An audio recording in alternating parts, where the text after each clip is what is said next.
日裏張るオーブ視覚に届かぬもの実体のない観測者全地を満たす繰り返すペンデュラムわずか少しの不純動機生命の木の果実は土に落ちた魔法のように不自然で狂気じみたこの儀式が自分を描く筆先で構えるのなら世界ごと否定する夢なそれはまるで全てを見透かすように不らちな力で嘲笑い至福に満たされゆく夢な錯乱する描写で誇示するほど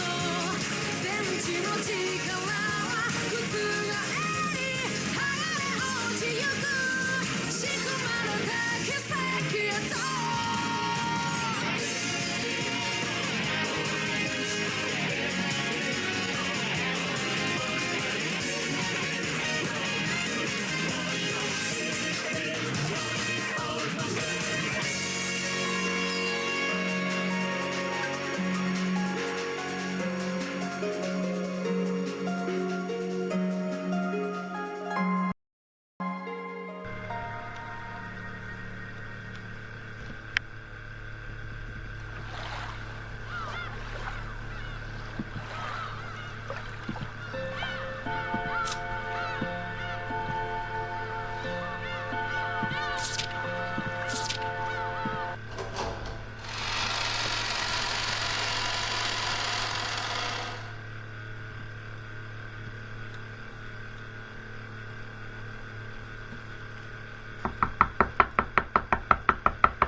The sudden sound of someone banging fiercely on the door brought Natsuhi to her senses. She had probably nodded off in the study while planning how they would overcome the next day. But what could it be at a time like this? More importantly, the knock itself was strange. If someone wanted to contact her, they could have just used the internal phone line. She told them that she'd be here. Realizing that something strange was going on, Natsuhi shook her head one more time, completely throwing off her drowsiness.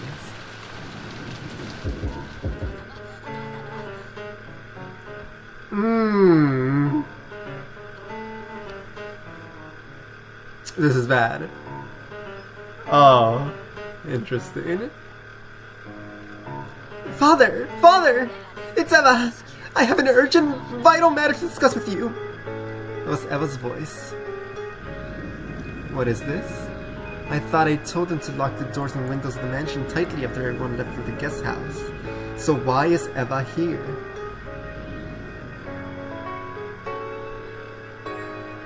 Natsuhi ran up to the door, responded with a small knock, and spoke through the door in a quiet voice.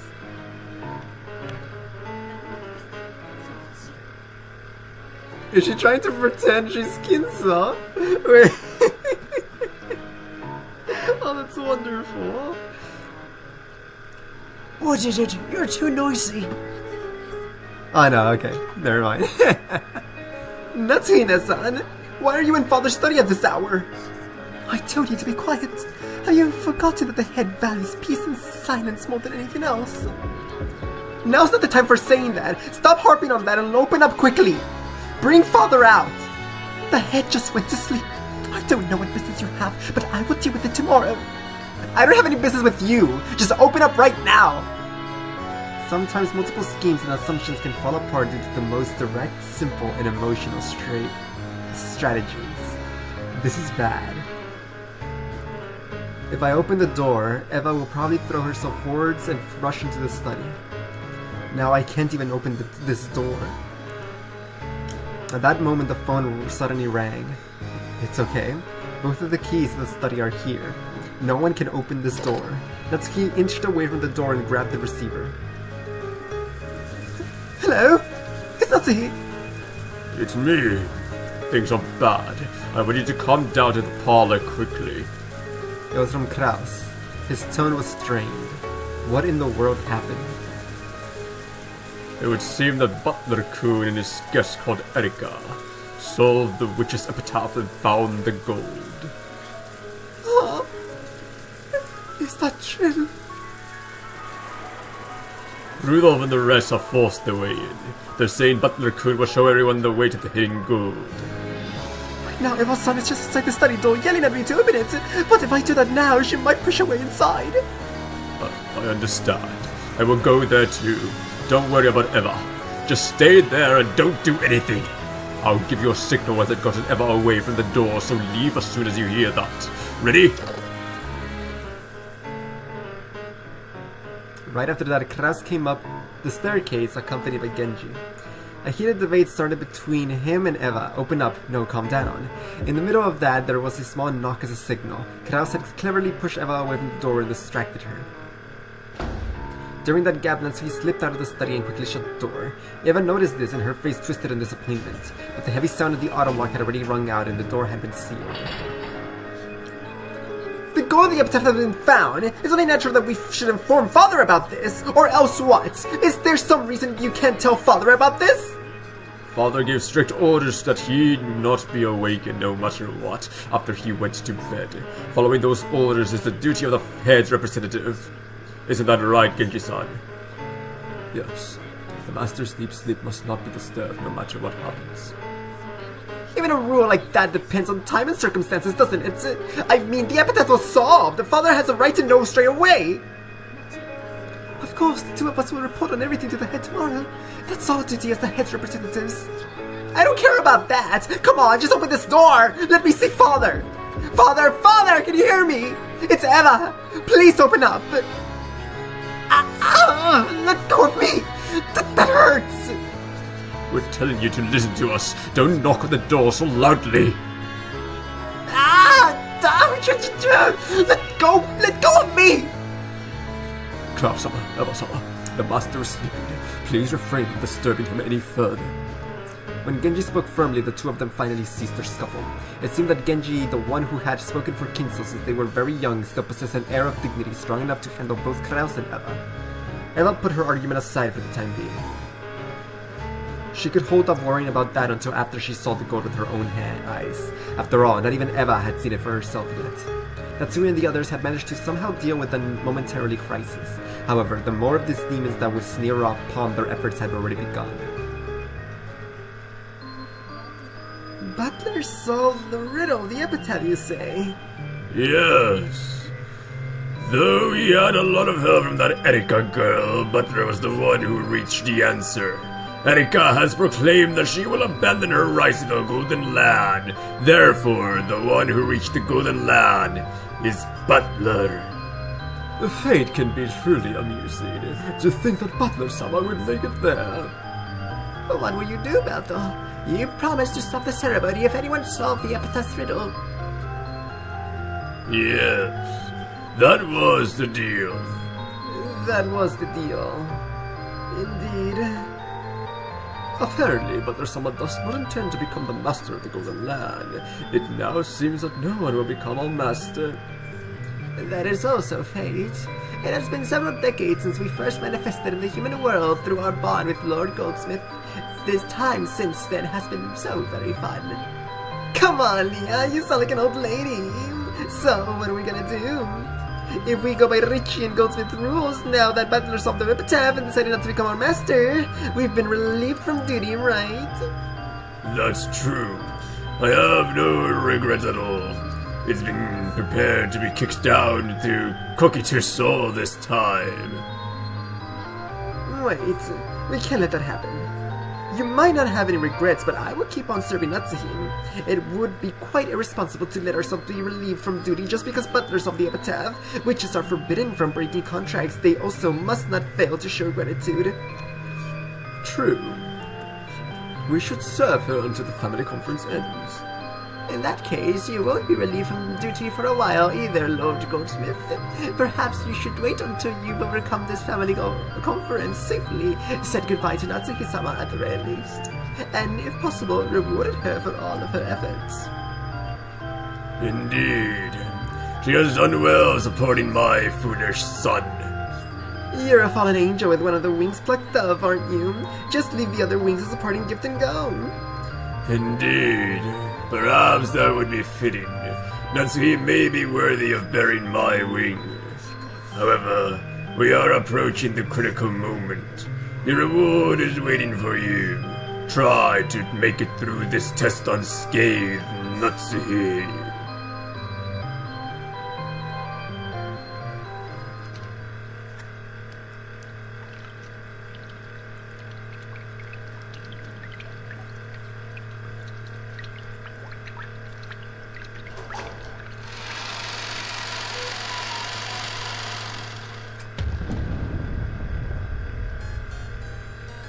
The mountain of gold left everyone speechless. Regardless of how strongly they had believed in its existence, no one could look at this much real gold and not be shocked. To think a place like this existed! I can't believe it. The dad. Everyone was stunned by the gold. The first one to break the silence and jump around in ecstasy was Hideyoshi. Letting out an excited laugh, he clung to the wall of gold. Then he felt the gold hard touch of it and over his cheek.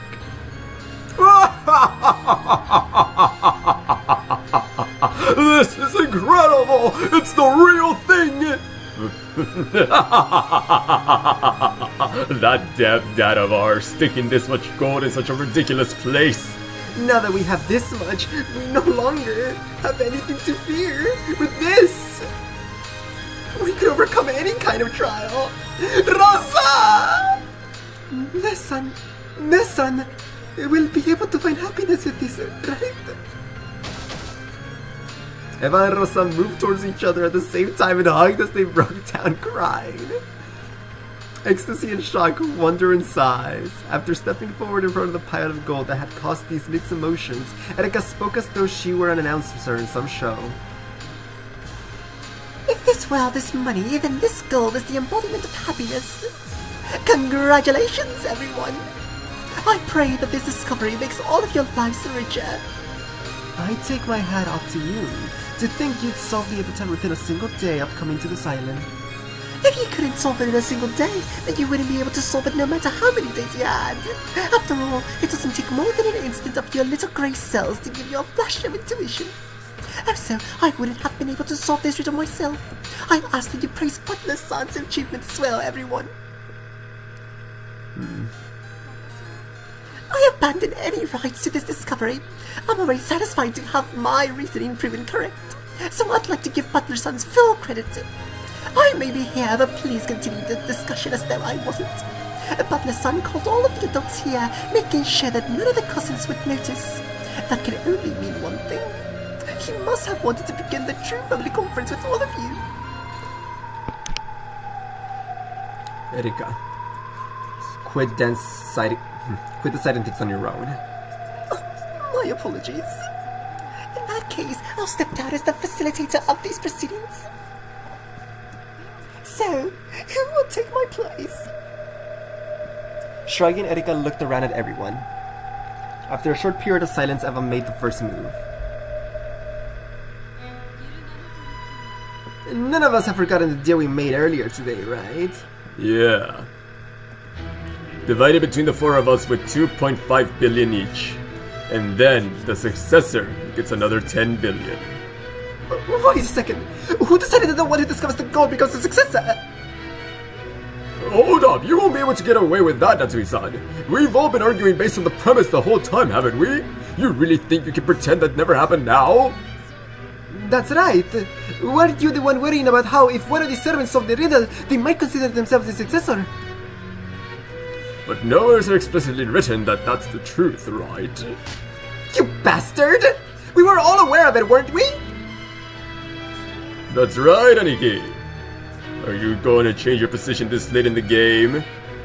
Though it was never stipulated, I believe it was common knowledge between us. I don't see how you could suggest we ignore it completely. You can't just interpret the head's epitaph however you like! Where is it written that the one who finds the gold becomes a successor? The epitaph was decided upon by the head! You have no right to decide these things for yourselves! Calm down, Natsui. How could I Butler, calm down! Yes, I do find it quite impressive that Butler-kun solved the epitaph. I certainly believe he should be rewarded for it. However, it's clearly a stretch to suggest that he deserves half of everything, and you won't get away with the argument that the discoverer becomes a successor. That's law, Natsuhine-san. This is completely different from when you were saying earlier today. I agree. Though it was never stipulated, the fact that whoever solved the epitaph becomes a successor has always been the greatest unwritten rule we've had. It is not fair if you start complaining about that at the last second, right? Yeah, it isn't fair. Anyway, this gold is Father's. We can't decide how it will be split up without Father's permission. No way! That's low, Natsui-san. We were talking about this on and on earlier, right? Are you saying that whole conversation today was a bunch of bull? It just ain't right. Why don't we just vote on it? Butler-kun, the one who found the gold, is the successor. My husband and I have no objections. What about you, Rudolph and Kairi-san? Rosa? No objections here. Nice going, Butler. I have no objections either. Butler-kun is a true successor chosen by the epitaph. If you aren't satisfied, then why don't we just ask Father directly? That's right. Like you just said, Natsuhine-san, Father is the one who wrote the riddle of the epitaph, and he's also the proper owner of this gold. In that case, shouldn't we talk to Father about this directly? How should Butler-kun, the person who discovered the gold, be treated? I believe Father is the only one capable of making such a decision. But... Didn't I tell you to calm down? Rosa and Kairi-san are right. Let's ask Father. Your turn is already over, Nissan, Natsuhine-san. Yeah! Bring Father out to us. We won't get anywhere with just you two. Let's begin the real family conference. Does this look like something you can put off just because he's tired? If we take this thing lightly, we'll have a massive problem on our hands. Hey, are you listening? We won't get anywhere with just you two. Bring Father out right now. Are family conferences always like this? How the hell would I know? They probably always like this on the inside. Looks like they won't be able to get this figured out right now without Kinzo-san. To think he's being called out to settle this children's fight, even though it's been announced that he has only a short while left to live. I wonder how he feels right now. Imagining that, no, reasoning that out will be a treat. The parents ignored Butler and Erika and kept yelling at each other on and on. Even though Butler had more or less imagined that this sort of thing happened behind the scenes, this was the first he'd seen it. He suspected it since 6 years ago, and he'd been able to get a pretty good idea of what this was like by the darkening expressions on his parents' faces when this time of year drew near. However, this argument his relatives were having before his very eyes was much more ugly than he'd imagined. That's why he was very glad that he'd called the adults over here without letting the cousins catch wind of anything.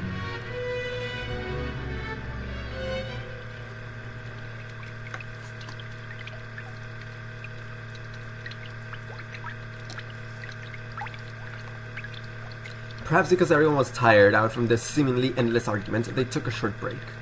It was decided that this family conference inside the Golden Land should be moved over to the mansion. This place may have been gorgeous like a VIP room, but there was no heating and it was a little cold.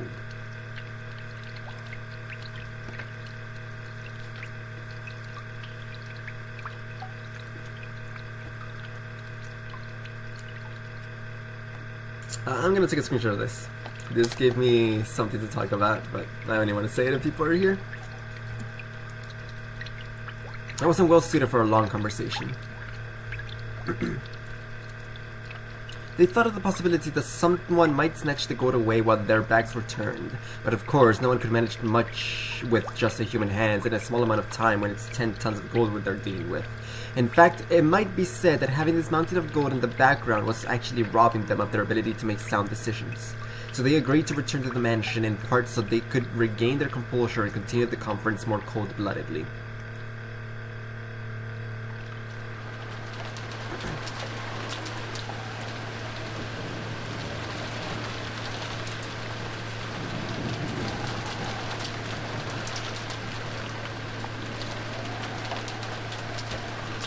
Then, If you will excuse me for the night, I imagine I'll just get in the way if I remain any longer.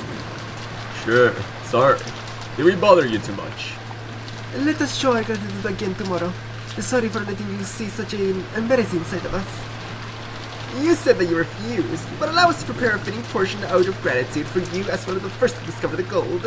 Right, Nisan? Yes, we know what you're capable of. I think you can grasp our current circumstances. 20 billion yen in gold isn't something they couldn't want it out in the open. They didn't want an outsider like Erika telling people about it.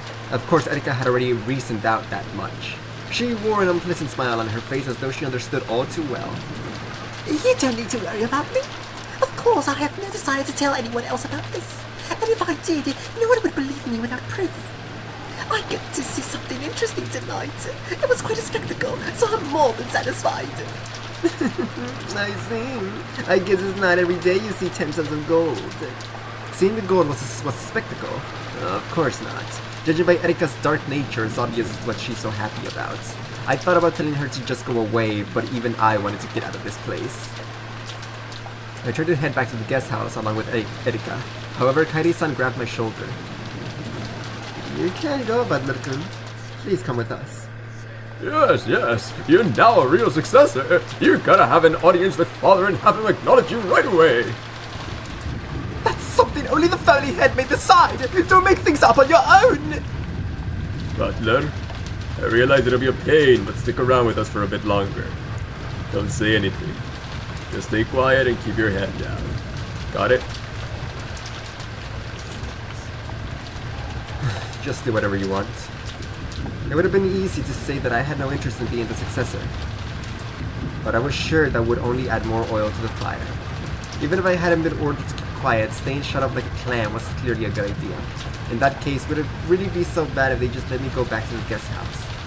Dad put his arm firmly around my shoulder, and I told him it was uncomfortable and to let go. However, he didn't pay attention to a word I said. Gulp indeed, Sims. Welcome, welcome.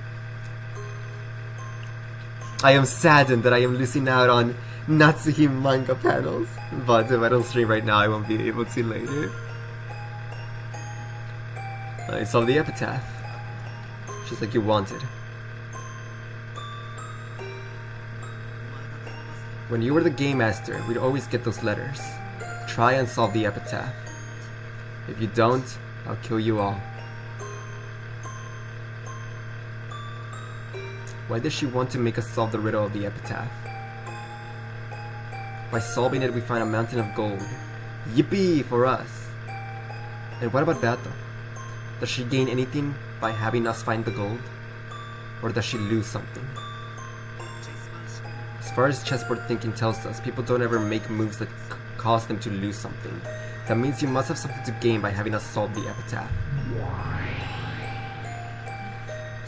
I would really like it if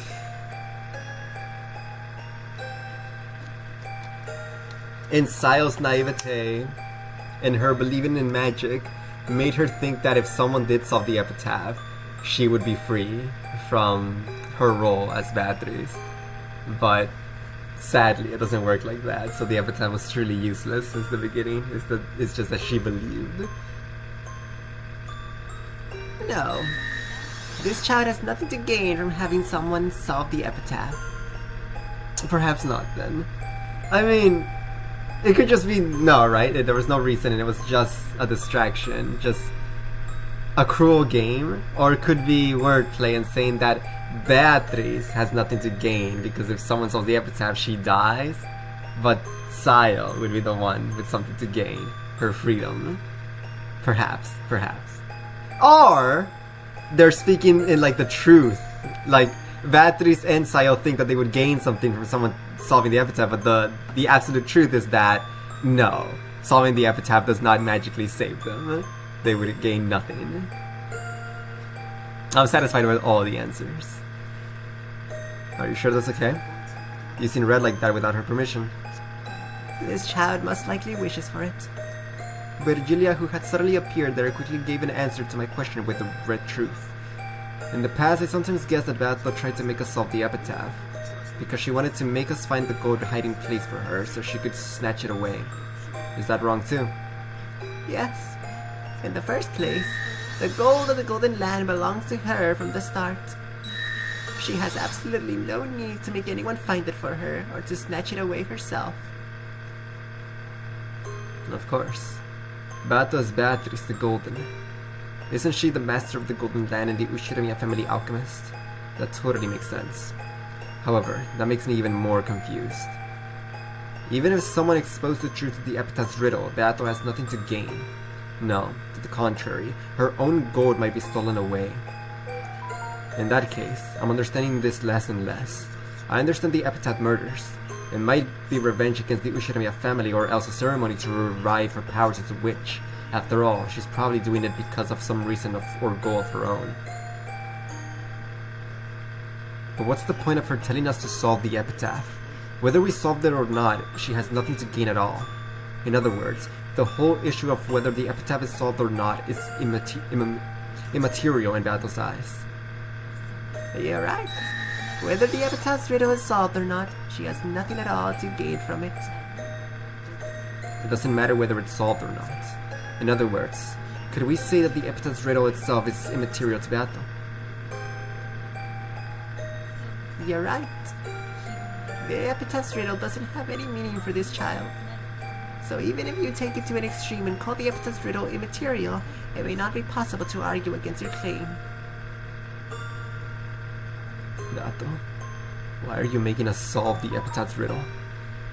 If we liken the witch you are to a pair of scales, the epitaph's murders lie on one plate, and the riddle of the epitaph lies on the other plate.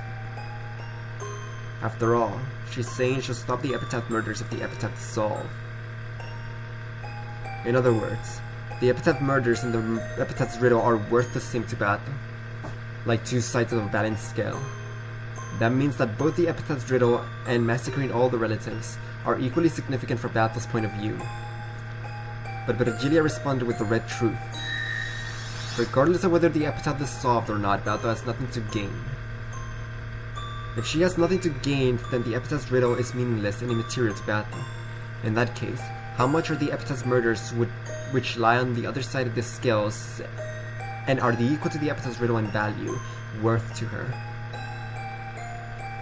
Think. Don't stop thinking. The epitaph murders and solving the riddle of the epitaph have equal worth. As long as the epitaph murders, which are Bato's goal each time, have the single way that they can be stopped, a way that she decided on herself, both are worth the same thing to her. X equals Y. And whether the epitaph's riddle is solved or not, Bato has nothing to gain. Y equals 0. So in this case, what is X?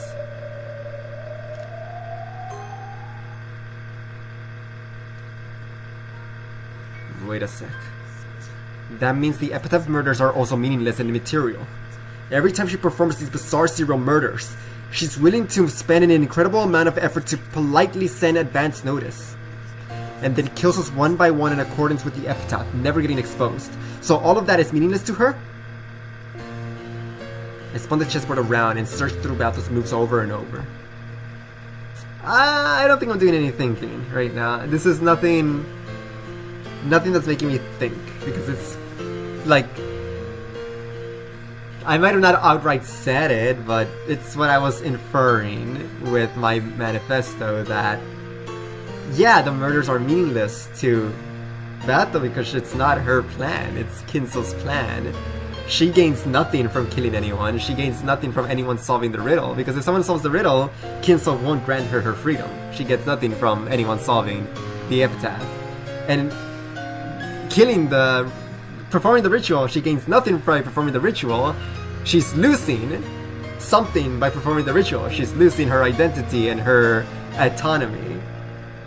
So yes, both things are meaningless to her. She gains nothing from either. So not much to think about because I basically already said that.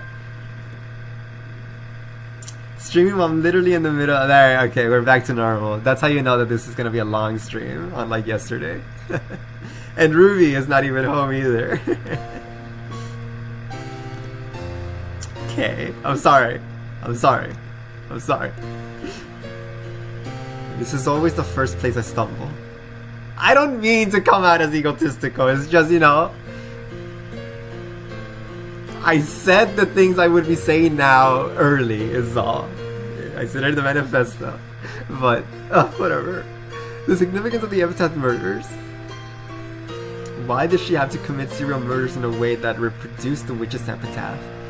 If she wanted to kill the whole Ushiramiya family for revenge, it'd be much simpler, safer, and more reliable if she just put poison into their dinner, or else went around killing people one by one in the middle of the night when they were sleeping. However, on the first evening, Beato sent us a letter that sounded like an advance notice, and then carried out a 3-part serial murder with large gaps in between. The 6 people of the first twilight, the 2 people of the second twilight, and the 5 people of the fourth and later twilights. We aren't fools. Once the first murders occur, we barricade ourselves in somewhere to stave off any further murders. Furthermore, we quickly suspect the culprit among us and start analyzing each other's alibis. As the victims increase, the number of suspects decrease automatically, and Bato's chances of success in this serial murder drop closer and closer to 0. All the epitaph murders are like she's strangling her own neck, making it harder to succeed in this serial murder she's attempting. All for a useless embellishment, all just for show. I can't believe Ryukishi predicted Among Us. She's raising the difficulty of completing her own objective. That does follow. She really is a strange child. Did you know gaming? In mystery novels, they call things like these epitaph murders plotline murders. I think you can split the puzzle motives for plotline murders like this into 3 groups. And what are those? Well, first off, maybe following the epitaph gives rise to misconceptions about evidence and alibis, which might benefit the culprit. Pretending to be dead and mixing yourself in with victims would fit this pattern. As with committing murders that don't actually follow the epitaph, giving yourself an alibi by getting people to incorrectly guess the order of events. I see. So perhaps she only made it look as though she was killing them in a ceremonial fashion, following the epitaph, when she was actually guiding their thinking in a manner that benefited her. I do find that intriguing. I also said this in the manifesto. However, in our games, the dead are truly down for the count thanks to the red. While she might have confused people in the world of the game board, she can't confuse us up here like that. In other words, the most obvious possible goal for her isn't the real one. In that case, what are the other 2 possible reasons for carrying out plotline murders? Another one is coincidence. A crime just happens to resemble the epitaph without anyone in particular trying to make it do so, and the witnesses mistakenly think it's a plotline murder. Humans try to find cause and effect in everything they see. If we think we know what something is, then that's how it looks to us. I see. That's intriguing too. But would that really work? In this child's games, advance notice of the crimes is always given before the murders of the first twilight. Also, I believe you repeatedly found letters and circumstantial evidence that clearly show that the culprit is carrying out epitaph murders. Yeah, that's right. It isn't coincidence. From the very beginning, Battle's been advancing with the goal of making this look like a series of epitaph murders. We weren't mistaken about that. These are clear plotline murders. So this motive, or lack of motive, doesn't work either. In that case, there's only one motive left, right? The last one is because they want to show someone something. Hey! That's what I said! That's what I said! More specifically fear. Crap, never mind, that's not what I said. By following the epitaph, she gives the others clear notice in advance that the murders will continue. The survivors in constant fear of the murders, which they're certain will continue. Yeah, she mad because Battler was on the cusp of getting it and then went off a different route. In other words, this child performed these epitaph murders to make someone feel the fear of death. Or at least that explains things pretty well.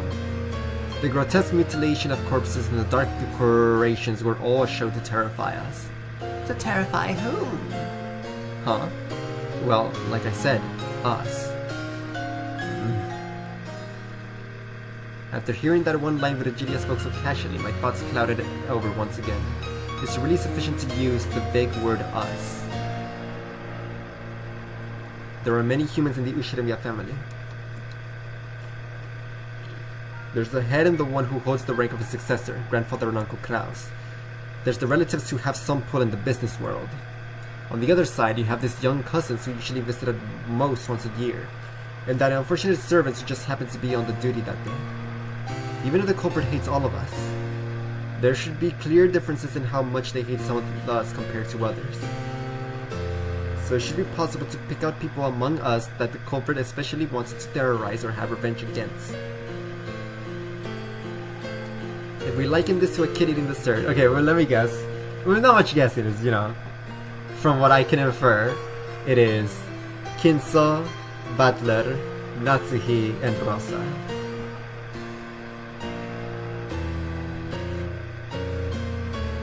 I would like to include Nanjo in there too. I think Genji and Kumasawa were kinder to the Kuwadorian children. So I'll give them a pass. But I think it's those 5. Nanjo, Natsuhi, Kinso, Butler, Rosa. Nanjo for being the Dr. Frankenstein of Kuwadorian. Natsuhi for her mistreatment of the children. Butler for abandoning her.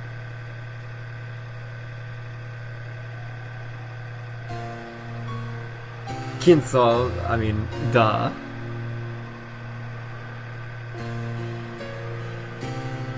And Rosa because of how much she relates to Maria, and she sees the mistreatment of Maria.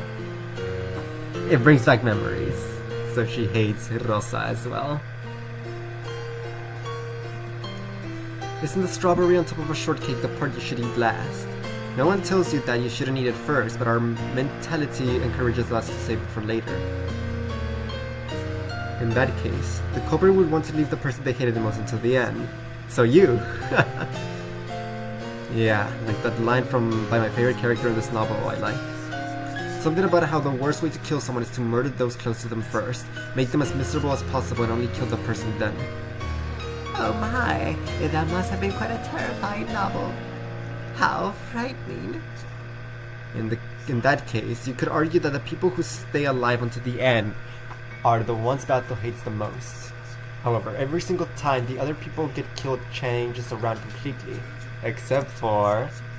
if we try counting up the people who live until the very last twilight every single time, even though they do die in the end.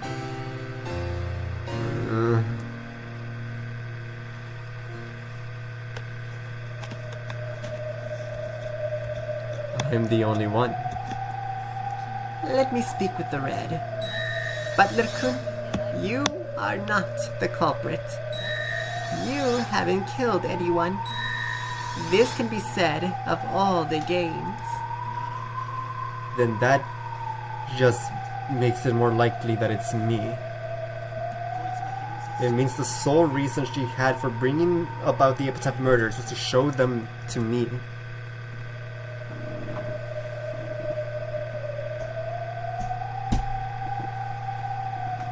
Every time Bato brags that she'll choose whom to kill next with a roulette.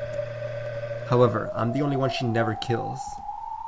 Though she does kill me in the end, she leaves me until the very last moment. In all of these supposedly random games, there's only this one unchanging constant. She wants revenge against me. So is she performing the Epitaph murders to make me feel fear? That's wrong. Her goal is not to make someone experience fear. And it isn't to have revenge on someone either. In that case, the Epitaph murders really don't mean anything to her. The Epitaph's riddle is meaningless, and the corresponding Epitaph murders are also meaningless. X equals Y equals 0. But even so, she's clearly trying to show these meaningless things to me. What could she want from me that'd be worth the same to her as something meaningless? I don't get it. The more I think about it, the less I understand. What was she thinking? Beatriz, the fickle witch who committed a meaningless, worthless string of serial murders. Even the Epitaph's riddle, which used as a trigger that could suspend the serial murders, is meaningless, immaterial, and yet she's thrusting this meaningless, immaterial thing in front of my face. What is it that you want from me? Or else, what is it that you're giving me? My idea that Beato has clearly been taking revenge on me has already been denied by Virgilia's red truth. Both X and Y. Both the epitaph murders and the epitaph riddle hold no meaning for Beatrice. X equals Y equals 0. However, since she's thrusting these things in front of me, they must have some meaning. She showed us the scales representing if you don't solve the epitaph, I'll carry out the epitaph murders. In other words, neither the epitaph murders nor the epitaph riddle have any significance by themselves. However, it becomes meaningful when she puts both halves of the scales and puts them on display before us. No, before me. In other words, it should be like this. X equals 0. Y equals 0. X plus Y is greater than 0. A scale with meaningless, weightless things on both sides. However, it has weight itself and gives the rest meaning. It's almost like playing. Like kids playing rock, paper, scissors. Rock, paper, scissors in this extremely familiar method of randomly determining a winner and a loser. You sometimes wager some sort of reward on the outcome. But kids often do rock, paper, scissors just to play without betting anything in particular. Unless you bet something, you have nothing to gain or lose except happiness or frustration. In other words, the two sides of the scale, both winning and losing, are immaterial. However, the very act of seeing which way it will tip is the reason kids play rock, paper, scissors. After all, the kids are enjoying the communication that surrounds the game. And they aren't purely interested in the value of winning or losing. They aren't overly concerned about who wins or who loses. That would mean it doesn't matter to Beato whether the epitaph murder succeeds or not. It almost feels like she's just enjoying the process. In the past, I cursed her, deciding that she was a heartless witch who kept murdering people for no reason. But right now, I can't imagine that's true. Thank you.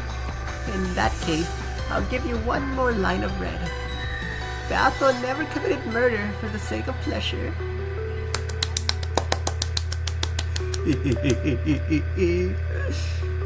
She didn't do it for pleasure, and she didn't do it to make anyone feel fear. So she has nothing to gain. She doesn't care whether the epitaph murders succeed or fail. It's almost like a random game kids would play. Because it wasn't her idea, it's Kinso forcing her to do these things. That's not right. It does have meaning. It has meaning for her. And what is this meaning? I don't get it. Even though both sides of the scales are immaterial, the scale itself has some weight to it in her eyes.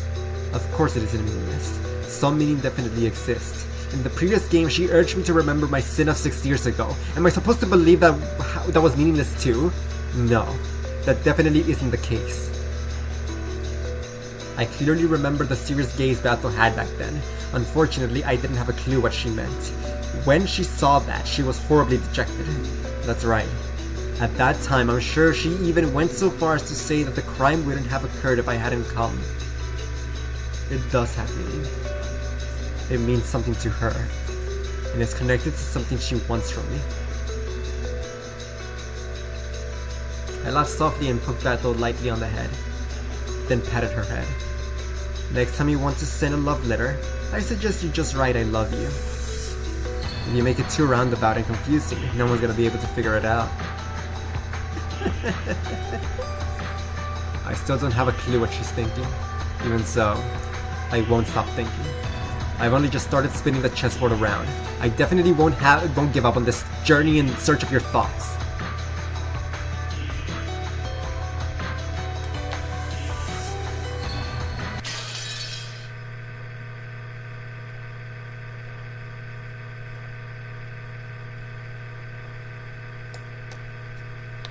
So used to episode 3's 50-year-long chapters that it's so weird having short chapters now.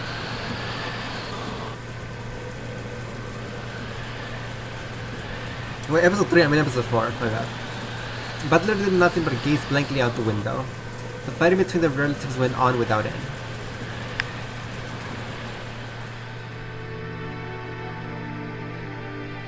At first, the relatives had crowded around the study. However, no matter how much they knocked, the master of the study did not answer even once. Eva and several others said they should open the door with a second key, the one that Genji held. However, in a flash of brilliance, Natsuki said that Kinso had been in a particularly bad mood and had taken back the key he previously given Genji, which meant that he now had both keys himself. She claimed that this was the reason they couldn't open the door. The creature gave... Thank goodness for that. After she promised to let them meet Kinso tomorrow morning, no matter what, they finally returned to the dining hall. But of course, the argument continued on even there. Eva's group needed a lot of cash very soon, and they were trying to threaten Kraus somehow and make him pay up. Apparently, Butler solving the epitaph threatened Kraus's position as a successor, which gave the others a powerful tailwind. Excuse me. On the other side, Kraus and Natsuki based their arguments on the claim that it had never been specified that the owner of the gold would be handed over to the person who solved the epitaph. It hadn't been hidden gold but simply Kinso's stockpile, and it was still Kinso's property, which meant it would naturally be distributed after Kinso's death with the rest of the inheritance. Once they made that claim, Eva's group once again started demanding to be allowed to see Kinso. It had probably been obvious to them from the beginning. This siblings' fight could only be settled by Kinso.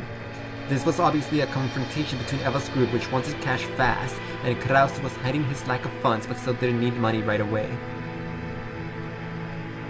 As he listened vaguely to this exchange, Butler marveled at how, despite their usual affluent airs, they were surprisingly deep in debt. Didn't you say the same thing a short while ago? Enough, let's take a break. We're all repeating the same things over and over again. According to the clock, it was almost 24 o'clock. It certainly was the perfect time for a break. The atmosphere relaxed just a bit. I agree. It will be good for both sides to take a breather. Hey, why don't we start keeping a record when we start up again? I'm tired of fighting over what was or wasn't said. Seriously, we really can't do without a record of proceedings, not when Nissan can so easily deny something he'd said before the words stopped reverberating off the walls. A mere written record would be a pain. It'll be an easy target for forgery. Good point. Aniki, wanna fire this up? A tape set, is it? I see. This way we can keep a record without bothering to write it down, and forgery will be impossible. It's fair for both ends. Make sure you don't mess anything up, but those are Father's precious music tapes! Oh. On phone, can't listen right now, but Umineko is going, so I'm putting the phone on my ad. Cool, thanks for, yeah. I mean, he can't even listen to my disappointment of having read that. What could Umineko even be going on about? Nothing has happened this stream. I've done nothing. Whatever. The dignified tape set had a sense of weight to it that matched the majestic dining hall perfectly. On pleasant Sunday mornings, it would sometimes be used to play famous tape or records. However, right now, it was the most neutral and impartial conference record keeper around. Apparently they're stroking my letter. There we go, my ego.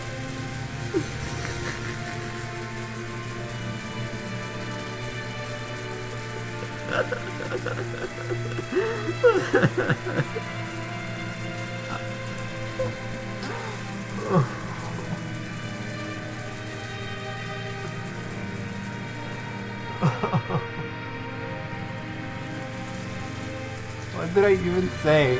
What could I have said?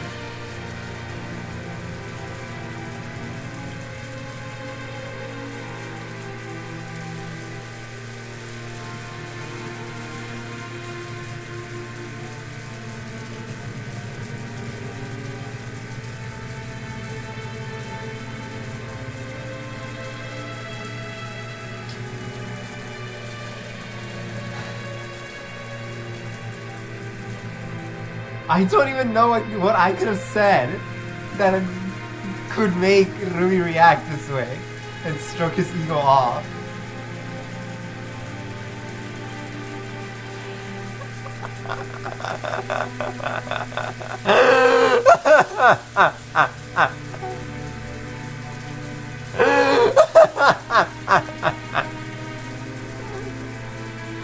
Whatever.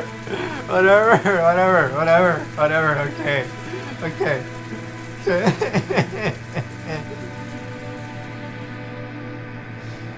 What could I have said? I don't remember. Ah!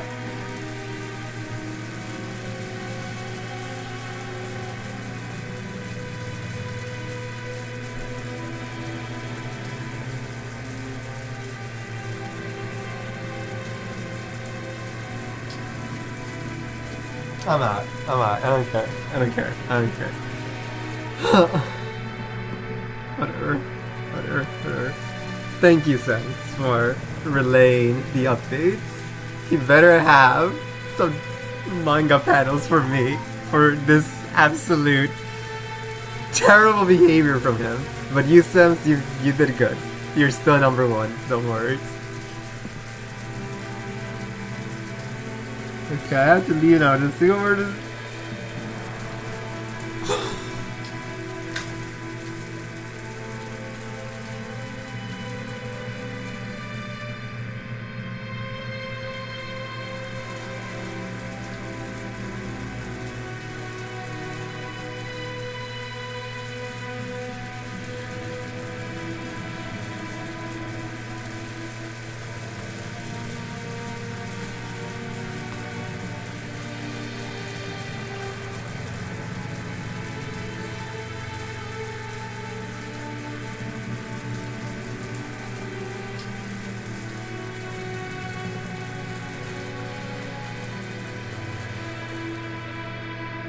What could I do wrong?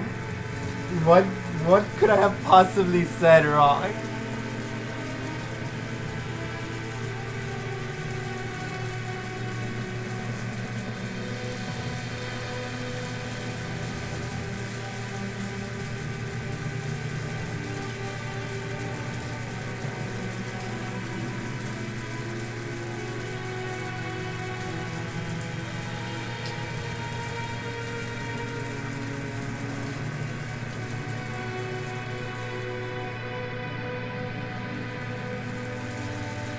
I'm thinking.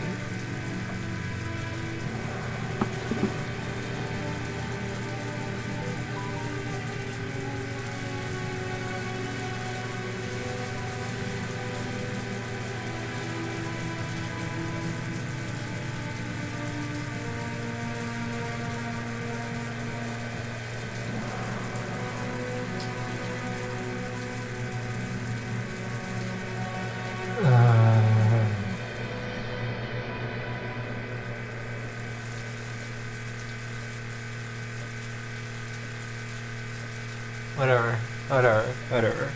Continuing. Whatever.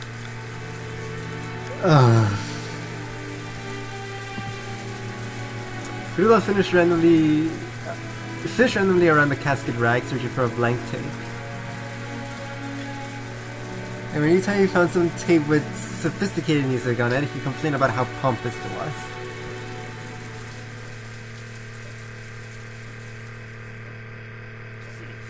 Pardon me. You called. We're taking a break. Sorry, but could you make us something to drink? And maybe some biscuits would be nice too. Certainly. I will see to it right away. Also, sorry, but do you have any cold medicine? I've been feeling a bit feverish. Then don't ever strain yourself. Get some sleep. If you really feel like it, why not get some sleep, Rosa? Of course, I wouldn't step out of such an important conference because of a simple cold. Really? Allow me to take a rest as well. Natsu, why don't we take a short rest too? Yes, dear. Sensing that he meant to have a strategy meeting, Natsuki stood up. Even if that hadn't been the case, she was so desperate to get out of the room, even for a moment, that she had taken any excuse.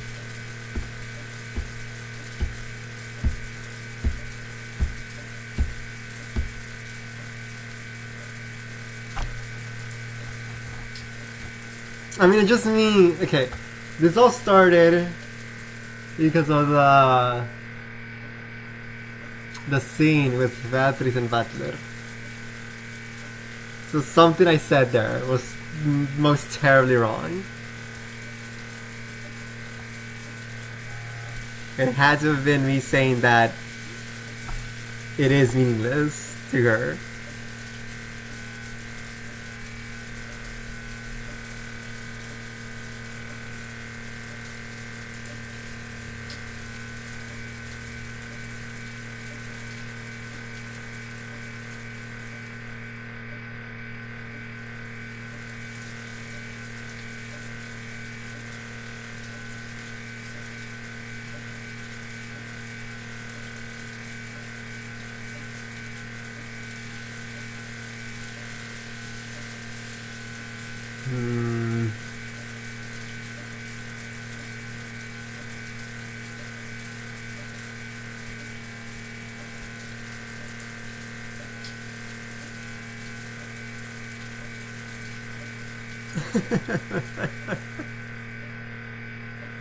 I don't even know what that means.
Whatever. I don't say what.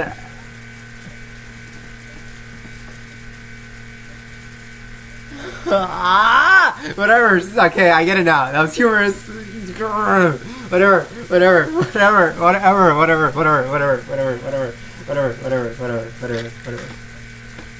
As I was saying.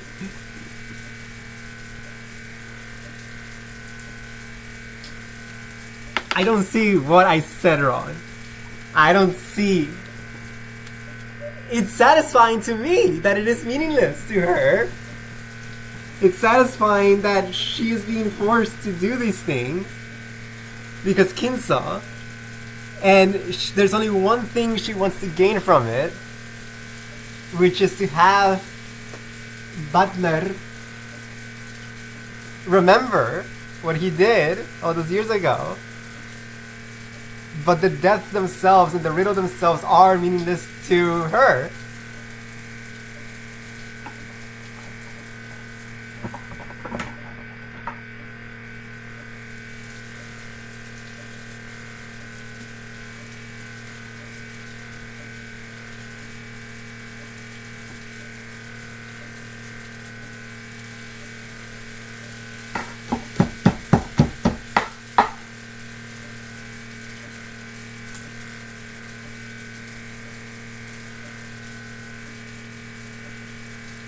Like, I wasn't saying that they're meaningless and she's just doing it for the hee-hee-ha-has or because she's being completely controlled by Kinsa. She still has something she wants to do. She has a goal. It's just that the murders themselves is not like she's out to, I want to kill this person because I want to kill them. No, the killings themselves are meaningless to her. Whatever, don't care. I don't even... That three is not even in my top 5 characters in the game. I'm moving on. Don't car. Even if that hadn't been the case, she was so desperate to get out of the room, even for a moment, that she'd taken any excuse. Krause and Natsuki left the dining hall, and the tension in the room truly relaxed.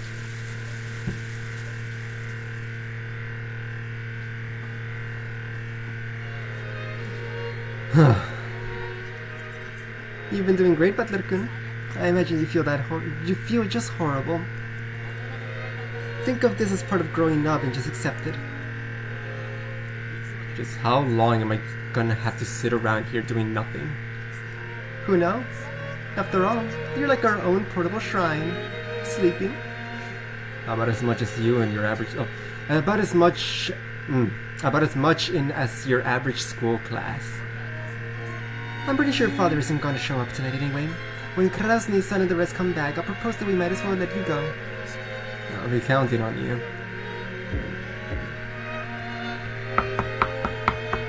A light knock and the faint sound of china clinking together could be heard. You! Excuse us. We brought tea.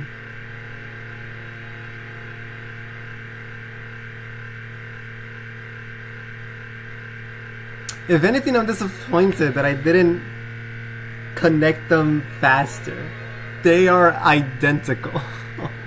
Shannon and Kanan had come by with a serving cart. The pleasant smell of black tea had the effect of relieving a bit of the tension. Hey, did you hear? Hear about what? We haven't heard anything. Stop it, Rudolph. There's no reason to tell them.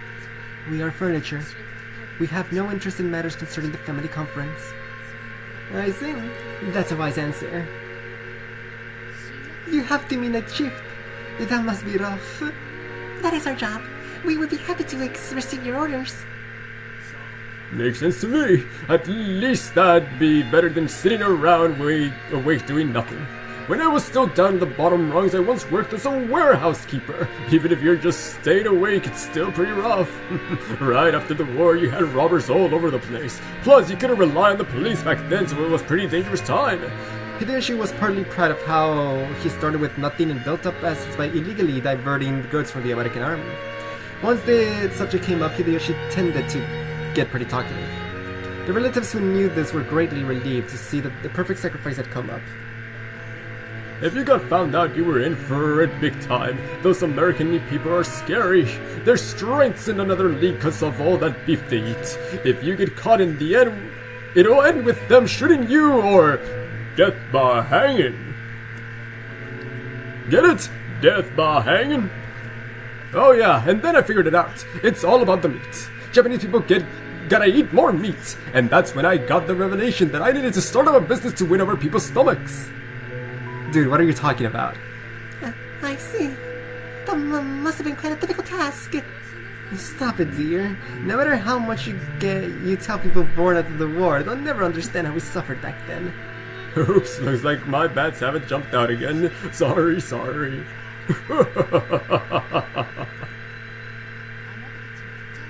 You two should have some tea as well. Every now and then I think it might be helpful for you to use your own tongues to learn more about the tea you're always brewing. No, we'll be fine. There's no need to be concerned for our sakes. Hang out with us for a bit. Being surrounded by adults makes me feel like I'm gonna suffocate. Hear that? There's an order from Butler-sama, the successor. Sit over there and have some tea with us. Then you can talk about recent events, your hobbies, TV shows you're watching, and whatever it is that's popular with the kids these days. There's a lot we could learn. That's a brilliant idea. Come on, you two, sit down. And why don't you become sacrifices for us now that we crave something to talk about? That's right! I thought it'd be nice to talk to some young kids, but then it'll be pretty hard when I'm too old even to go to a cabaret club. How long are you planning on standing around there? Rudolph told you to sit. Sit down. I give you permission as well. After getting Eva's permission, Shannon and Kanan looked at each other and finally obeyed nervously. For a while, the two were pounded by questions that became the relatives' playthings. Then, a reserved knocking sound could be heard. All of the servants tended to knock in a similar manner, so no one found it strange. However, Shannon and Kanan turned around with surprised looks on their faces.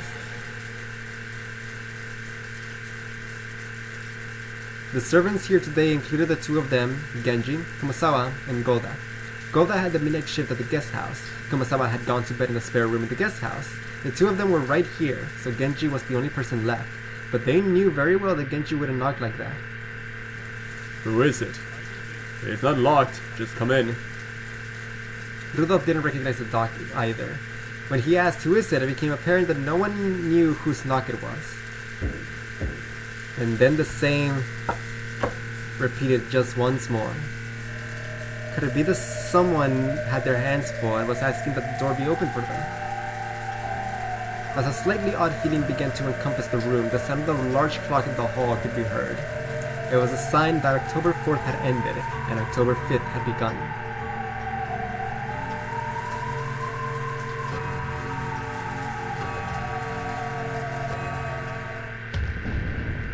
Let's step back in time a bit.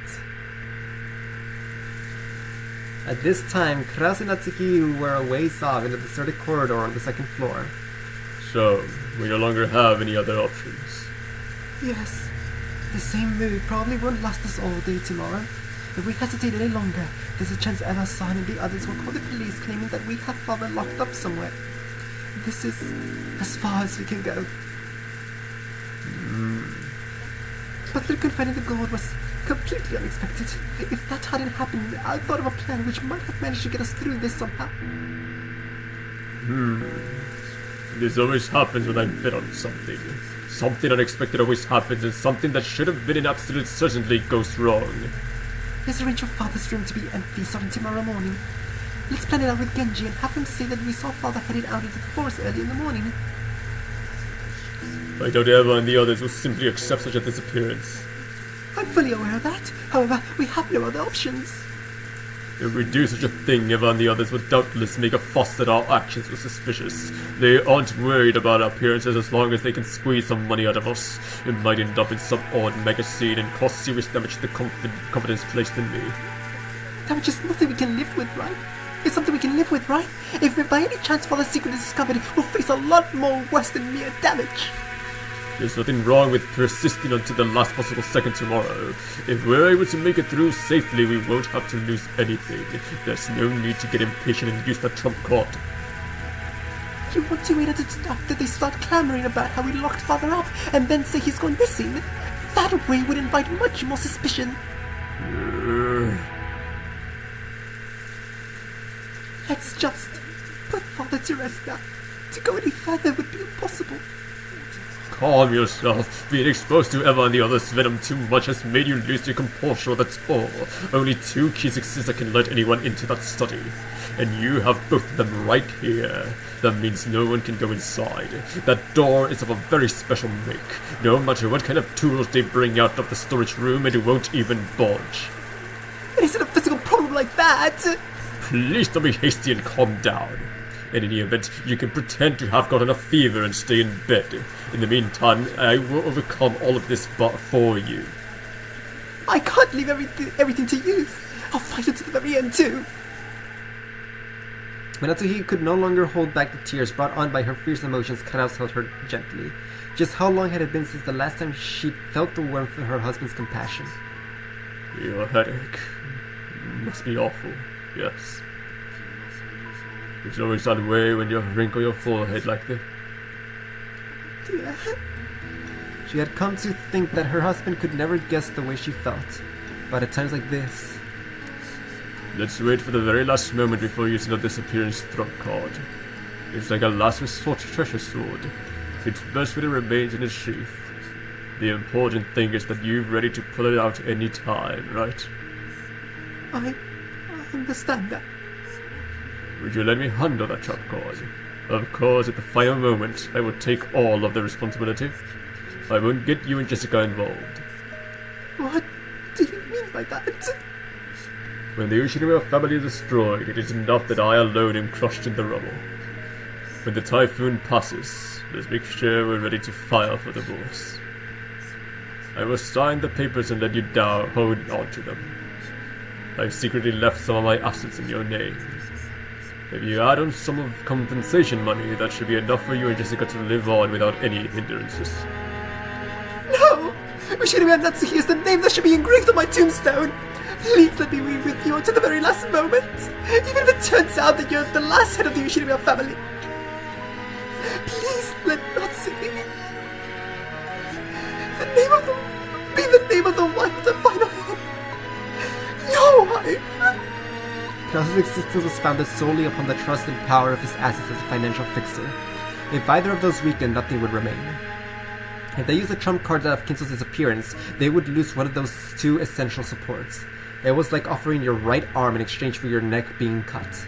It was probably better than losing your head, but you still might die from the blood loss.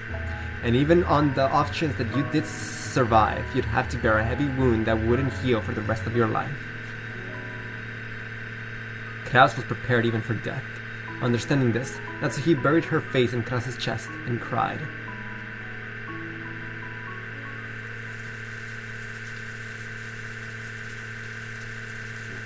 My apologies for interrupting. The sudden appearance of Genji's voice made Natsuhi jump back and hurriedly wipe her tears from her eyes. Kraus stood in front of Natsuhi, shielding her. Ah, Genji-san, please don't sneak up on us. We have some good business. Yes, my apologies, but I have something to report to Madame. To me, dear. I don't mind. Kraus left Natsuhi's side, went to a window a short ways off, and gazed at the windy and rainy rose garden. Natsuhi went with Genji to a place a short distance away.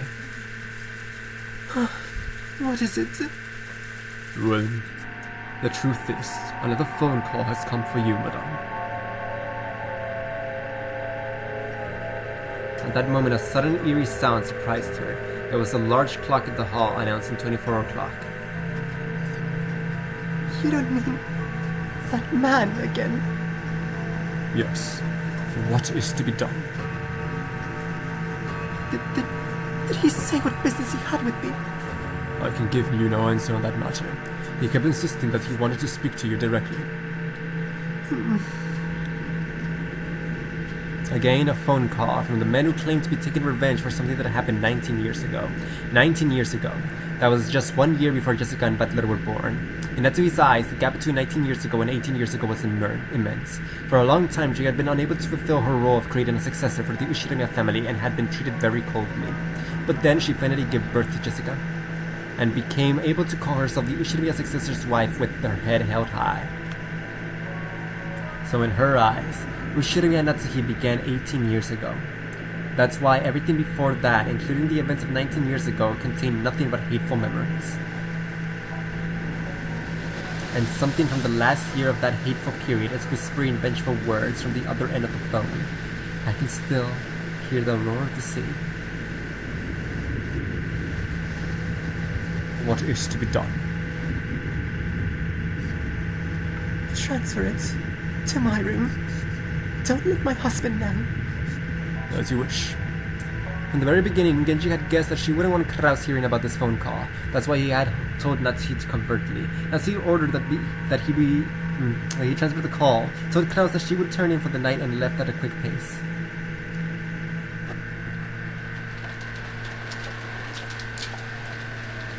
She returned to her room and locked the door. There was nothing peculiar about that, and the Ushiramiya family hallways are like little public roads. There's no special meaning in locking the door when you enter your own room. This is what she told herself. Then, as though it had been waiting for her, the telephone rang. Genji had probably transferred the call. She took a deep breath, readied herself, and picked up the receiver. Hello? Again, it started with silence. She realized that the person on the other end was trying to irritate her and make her feel uncomfortable, and she got angry. Why are you silent? I'm hanging up.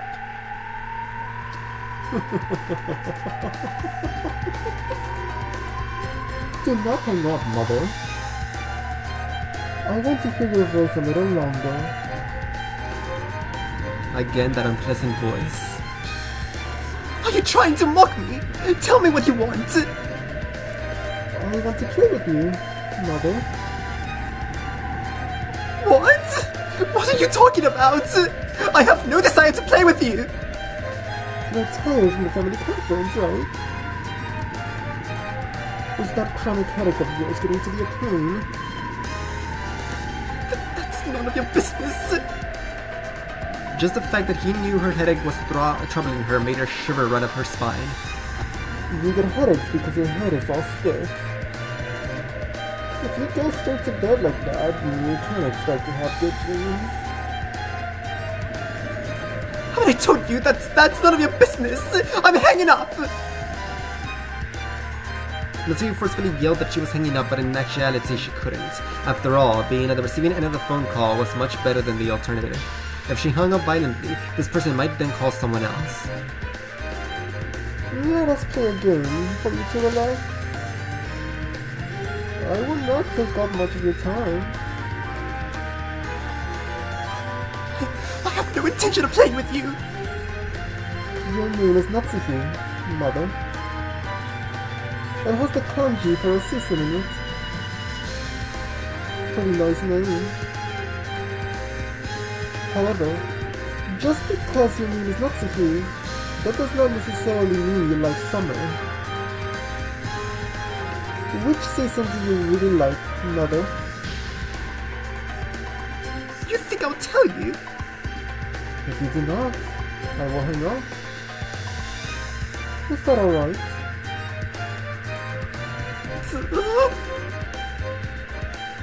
It was clearly a threat. It meant that if she forced him to hang up the phone, anything might happen.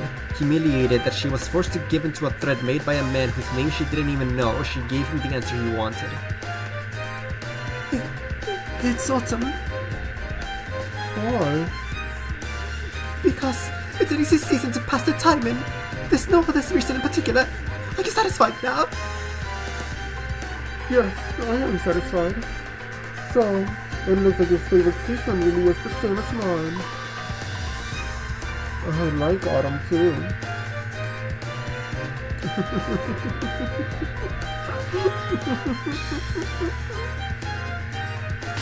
Liar! You just made that up! Surely this man would have done the same thing no matter which season I said I liked. What is he after? What's so fun about making me uncomfortable like this? It is not... No, it is not nice to call someone a liar. I am not making it up. I already knew you liked autumn, mother. There is even proof. Proof? Yeah. Is there a clock in your room, mother? A clock? Yes, there is. Oh, what's your point? In Natsuki's room, there was a beautiful antique clock with an intricate design. Karaos had brought it for her as her birthday present long ago. It's... 07 right now. I'm tired, so please get this fuss over with quickly. Try lifting the clock up. Why? You really do not know when to shut up. Stop resisting every single time I say something. Just shut up and do what I say. The tone of the man's voice suddenly went low, turning into a threat, and made his displeasure clear. At first, this man seemed to have a calm way of speaking, but on the inside, that wasn't the case at all. If she enraged this man even a little more, he would surely show his true nature right away. Are you really that eager? Are you really that eager to make me hang up? Things are best when I talk on the phone with you. I could tell your husband and daughter about what happened 19 years ago anytime I want to. I don't know what you're talking about, but please don't get my husband and daughter involved. I'm listening to everything you say. Then just do what you are told. Once again. The man threatened her in a low voice as though warning her not to interrupt again. My head was filled with The pain from my headache, the sound of my beating heart, and the roar of the sea. I can't disobey him anymore. As the man had ordered, I lifted up the antique clock. There lay what appeared to be a single Playing card. Huh? Is it the warranty of the clock? thinking that she took it and turned it over.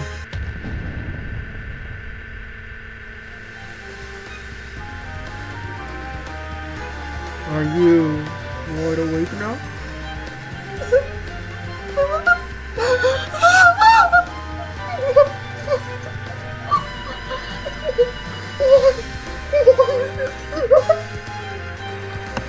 Well, if you would please me if you had gone down a bit.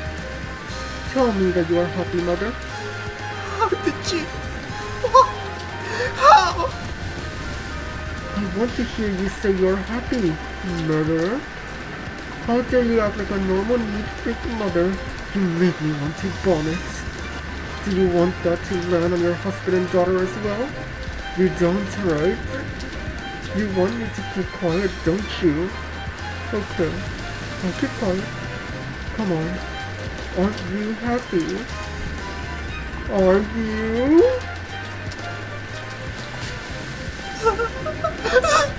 I'm happy! I'm happy! So please, stop! Don't bring my husband and daughter into this! What is it that you want? Money? How much? I don't want money. My wounds could not be healed with any amount of money. But there is a medicine. That is right. It is like a kind of ointment. Thick, syrupy, dribbling. And that is my hatred, my resentment towards you. Slathering myself with that is the only way to hold back my pain. Natsuki had never had anything so hateful said to her in her entire life, so she suspected many times that she must be having some sort of bad dream. However, this definitely wasn't a dream.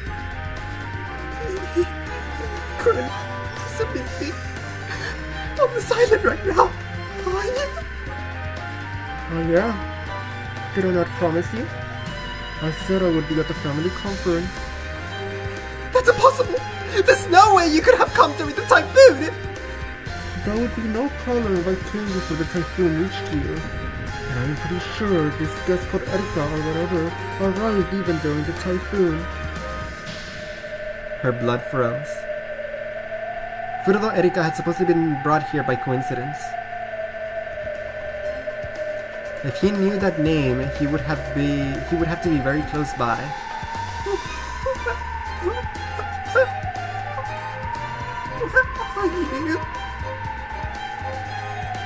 I will not appear in front of anyone until you introduce me. Do not worry. Oh yes, it is useless to try and search for me. Your mansion is huge. And you have no shortage of phones I could be calling from. Besides, I am sure you do not want to meet me, right? Or else, do you want to expose me and introduce me to everyone? Introduce me to Jessica too? Tell her I am her older brother by 1 year.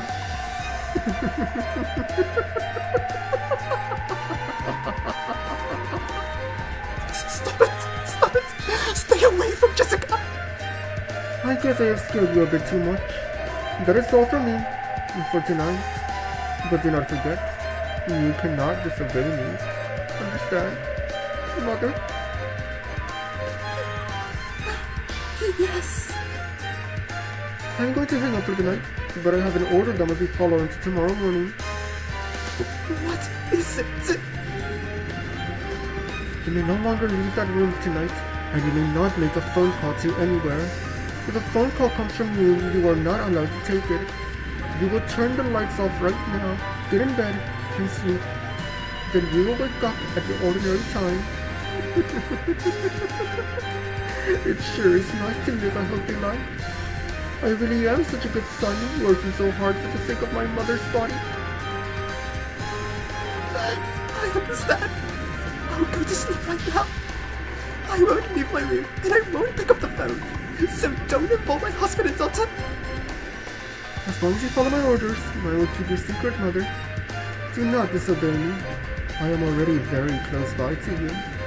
I can easily tell whether you have turned your lights off or whether you are on the phone. If I wish to, I could even kiss your sleeping face. I'll keep it! I'll keep my promise! So please stop it! Just stop it! Stop it! As she screamed, Natsuki took the card she had found under the clock and crushed it up into a little ball. It had a pattern on it like a tarot card. And also, the kanji for autumn.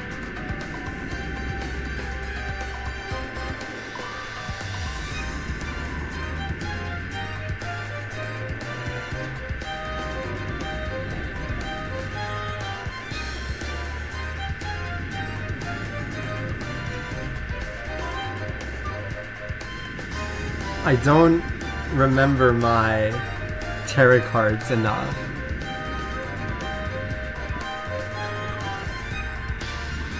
No. Sorry, my apologies. Good comment. But no, I was just thinking about the tarot card. But yeah, screw you, and I hope you drown and whatnot.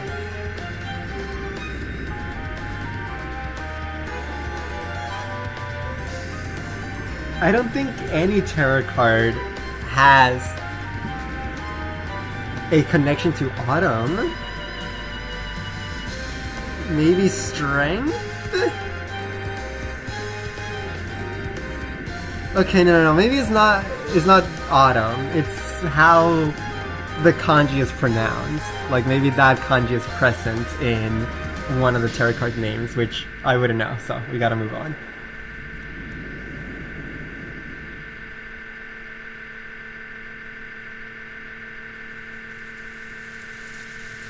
Okay, scene over, so I can talk. I am very happy. I am very, very, very, very, very, very, very, very, very, very, very, very happy right now. So, I think it is immeasurably obvious that this is Sayo. We have the problem that Sayo is currently in the dining room, right? As Shannon and Kanon. But the whole family saw Shannon and Kanon there, right? So that's already suspicious. So I think that scene of the dining room is hogwash, and Shannon and Kanon were not there. They specifically showed us that both Shannon and Kanon were in the dining room so that we could say, okay, so it can't be them who's doing the phone call to Natsuki. No, I think that's hogwash, because how could the family see both of them at the same time? So it is, to me, very obvious that the phone call is Sayo. Someone who grew up in Kuwadorian would know about the other Kuwadorian children. So it makes sense that she would know about Natsuhi's mistreatment. Now, moving on to the mistreatment. She got called a murderer! So, this could be two things.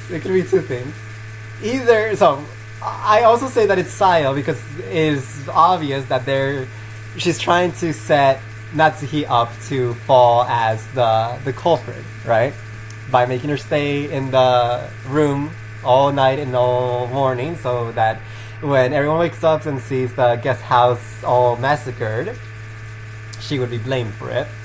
So that is the plan, and it would be something that Sayo would be doing to, continue the ritual. So that's why I say it's Sayo.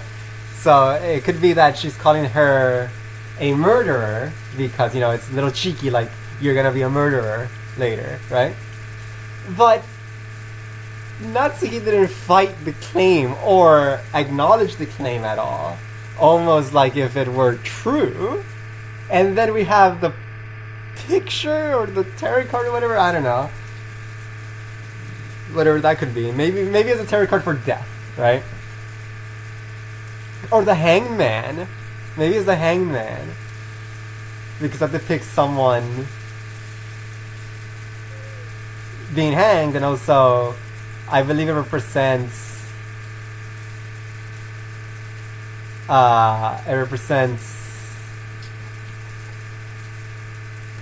ending something, like ending a path, ending a route, almost like ending a life.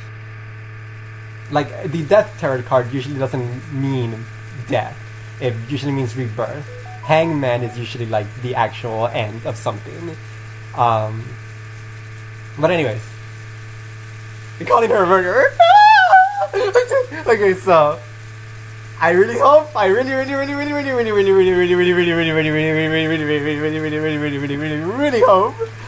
it's not figurative, not cheeky in any way, and it is okay. It's not serious. There's no way it's actually serious, but I really hope it is, that she really is a murderer, and that my claim of her mistreating the children went a little farther than I thought.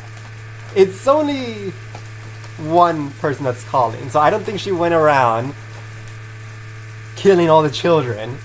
I think that one child too many that Kinso told her to take care of was a bit too much of a slap in the face for her. And in her manic episode, in her hysteria, and her anger and self-hatred, and everything boiled over finally. Everything came crashing down, and she made a a big mistake. If it was, I mean, it doesn't necessarily have to be a baby, but I think it would be more cruel and more hurts good if it was a baby. But either way, she made a choice, and I would love that so much. Oh my gosh. That's if she, how I said I had to make a tier above S for Natsuki? I'm making a tier above that S for Natsuki again. If this is true, if she actually has blood on her hands, oh my gosh, you don't understand how much I love.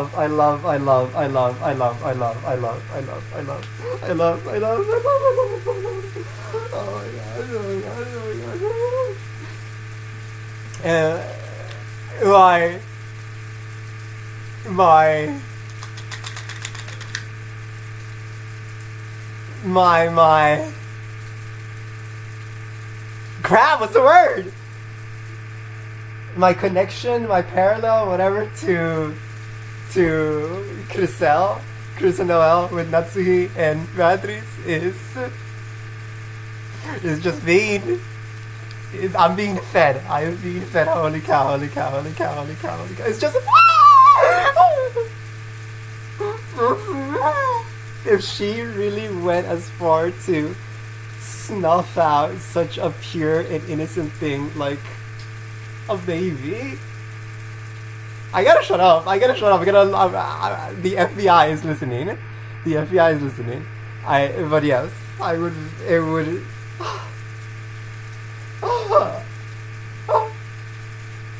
And if it is, it has to be on purpose. It has to be, like, even if it's during a frantic episode like the ones that Rosa has, it has to be, I mean, 100% it was, because that Natsuki is prone to giving into her emotions. Like, the evidence is right there for how she would commit such a thing. She lets her emotions get the hold of herself very often. So what I'm saying is that it has to be on purpose. I don't want it to be an accident. I don't want it to be any kind of accident. If it wasn't truly her fault, I'm gonna be so mad. If this is a thing they're doing, it needs to be that she decided upon it. Even if she decided upon it, like, on the second of, like, on the heat of the moment thing, that's fine. It just has to be her decision to have done it. Okay, whatever. I love Natsuki. Moving on. Also, I need your input on what manga panels you want later to decide what the rest of it is. Okay. I mean, anything with Natsuki, right? But the main thing I want to see is when Kraus was consoling her. It was a very sweet scene. That was cute. I would like to see her being mad at the family in the Golden Land. Although I might assume that the manga might spoil where exactly the Golden Land is, so maybe you can't show that one. But I would love to see her in the room with the gold. What else? There was another scene I wanted. Oh, the phone call. This phone call. Yeah, those three things I would like. Yes, indeed. Thank you. You're the best.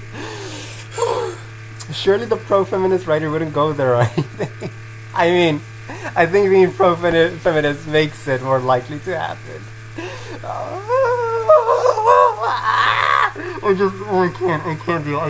I can't. Dude. She wanted to be a mother so bad. And she's a genuine, like, yeah, she's not the best because of how she's trying to snuff out Jessica's dreams. But she's still a good mom, and she really does love Jessica a lot. So to have such a caring mother, have killed a surrogate son in the past. Oh my gosh, I would. I am going to kill myself. Okay, moving on. I understand and I hate you. I'm glad you're here for that. I'm glad you're here for this one scene. At least it's not almost like this freak of nature, okay? Whatever. It's just, oh my gosh. It reminds me of those fan arts people make where they depict Noelle as an actual baby deer that gets shot by a hunter who represents Chris. Is just so heart-wrenching, and I'm gonna break my headphones. Okay, I'm good. Surely Ryukishi wouldn't follow your thoughts. Surely I'm just yappy. Surely he moves on. I'm moving on.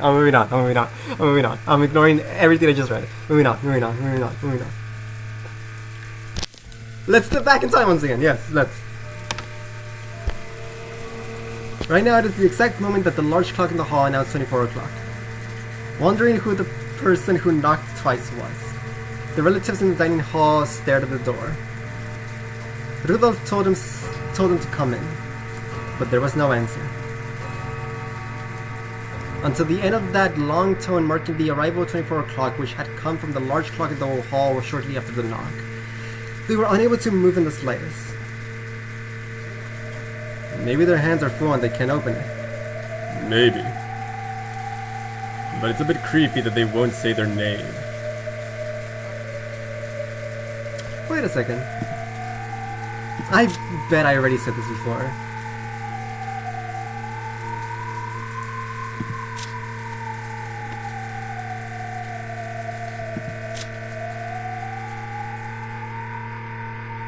I forgot! I forgot where the heart is at in the real body. It's on the right? Because that's where you put the wedding ring? Anyways, I mentioned because I noticed that Rudolph has the ego on the left and Butler on the right. And more importantly, Butler has it directly over his heart. So I like that a lot, that Rudolph has it on the left because he isn't, like, you know, it's on his body, which represents that he truly cares about, quote unquote, cares about the family. You know, he cares about the name and the money and all that. The Ushirimiya name means something to him. But Butler also has it on his body, even though he doesn't care too much about the family. But more importantly, he has it over his heart, like he was destined to inherit the family one day. I guess, bro. Whatever, moving on, don't matter. Should I open it? Do so. Kana nodded back and then slowly opened the door. Like, for all I know, the heart is on the left, so I'm entirely wrong. What's that?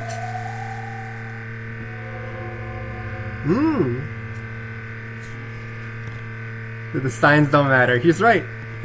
Why is he telling the truth? I don't get that. Like, they're still the same designs. They wouldn't change anything except just give them the AI upscaling to make them look HD. I know how the original looked like. I'm just saying, like, they would have the same design choices, like which side the ego is on. No? I don't know. Do not father see envelopes. Right behind the open door on the floor of the hallway lay the envelope. Don't. Okay. Woo! We're ending the stream once this chapter is done. We're done. There's no one in the hallway. Perhaps they placed us here and left. The adults flew out into the corridor as well, but they could find no trace of anyone who might have knocked on the door. You're ruining the scene! Just about an hour ago, Shannon and Kanon had come in to serve tea. At that time, everyone had seen that nothing lay on that spot. Someone came, knocked, left an envelope with the mark of the winged eagle on it, and left. Could it have been faster? It's not unthinkable. The father's pretty much the only person in this mansion who would refuse to answer when asked who he was. That's not possible. If that were the case, why wouldn't father come in here openly? That's right. Father would probably just barge in here without knocking. The doors and windows of the mansion are locked now, right? In that case, the only people who could have conceivably left the letter here are Kraus-san, Natsui-san, and Genji-san. By this point, the mansion had been completely locked up. Therefore, the cousins in the guest house, Nanjo, Godai, Komasawa, and Erika could not have come here.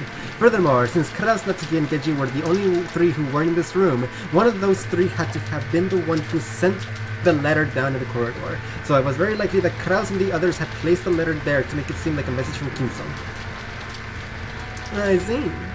I'll have something written on it that's supposedly in father's name, saying that he won't accept Butler as a successor or something of the sort. Ridiculous. I can't believe you tried to pull such a childish trick, Nissan. Well, it's not like I gave a damn about being the successor. Give it up. That's just your fate. Anyway, why don't we read what's inside? Rudolph set the letter on the dining hall table and let everyone see the front and back to show that there were no tricks or hidden mechanisms, almost like a magician does before performing this act. Can we be sure this envelope is one of father's? Yeah, no doubt about it. My father liked to use this kind of envelope for handwritten letters. What do you think, Shannon-chan? Yes, to my eyes as well, it looks like the type of envelope that the master uses. That doesn't mean father was the one who wrote it. It would be pitifully easy for Nissan to snatch one of those from a drawer in father's study. Even Kraus-sama would not be able to enter the study easily. It might be hard for him to steal the envelope.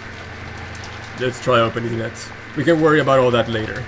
Feels like there's something in it. I wonder what. Rudolph opened the envelope a bit roughly. Then a folded letter, and a glittering object fell out. It was a ring. Eh? Wait a second. Isn't that ring? Eva noticed it immediately and grabbed it all. Grabbed at it. This is father's ring, isn't it? It's the head's ring! What in the... Seriously? Are you sure it's father's? Could it be a replica? No, this is the real thing. I've always dreamed about wearing this ring on my finger someday. Even though father wore this on his finger, I know more than anyone else. This is father's ring, no doubt about it. Why is it here? Does that mean it really was father who wrote this letter? The sender isn't father. It's much more interesting than that. Then who is the letter from? The Ushirimiya family alchemist. It's from the Golden Witch Beatrice-sama. Rudolph showed everyone the part of the letter where that was written. It really did say that. It's from Beatrice.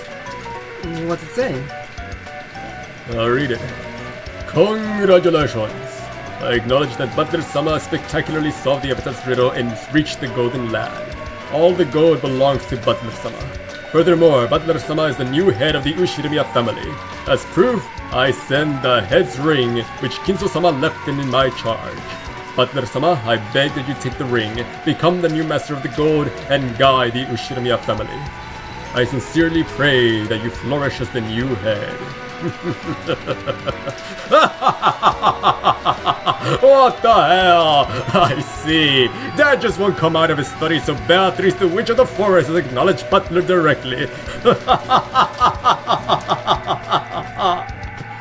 Butler-kun! You take that ring. This is a special ring to be worn by the family head. I don't know who this Beatrice is, but she's watched the whole thing and sent you this ring after acknowledging you as the true successor. Is this okay? It's such an important ring. Yeah, it's fine. You should wear it proudly on your finger. Got it? Even if Aniki and Natsuhi-san tell you to take it off, you'd better not do it. All of the relatives with creepy smiles on their faces urged Butler to put the ring on his finger. It looked like things would get pretty nasty if he refused, so Butler reluctantly decided to put it on the middle finger of his left hand. The ring was heavy and stiff. At that moment, Kraus returned. Genji came back as well shortly behind him. My apologies. It seems my wife is not at her best, so she's gone to bed early. Did something happen? You all seem incredibly flustered. Butler-sama, isn't that? Immediately, Genji keenly spotted that which Butler had just put on his finger. Your eyesight's pretty good, Genji-san. It looks like you know whose ring that is. What? What are you talking about? Judging by Kraus's dubious expression, it seemed unlikely that he was the one who placed the letter there. Furthermore, that expression quickly changed into one of shock. That's right, the Ushirimiya family head's ring. The family conference took up this new topic, and the storm came once again. No, don't end, please! Okay, we're good.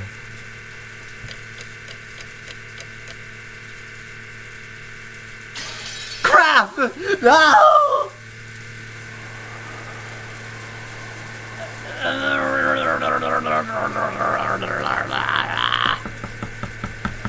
We're doing one more. Unless it goes on too long, I'm gonna stop in the middle of it. But we're doing one more. I'm gonna try to. The rain was still pouring down as hard as ever. This weather was supposed to continue all day tomorrow as well, which made me feel a bit depressed. Chapter not over, but it made the little whooshing sound, the glass breaking.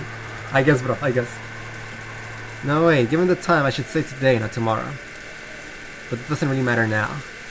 I am sleepy. With half-asleep eyes, I opened my umbrella. The large drops of rain pounding miserably against it.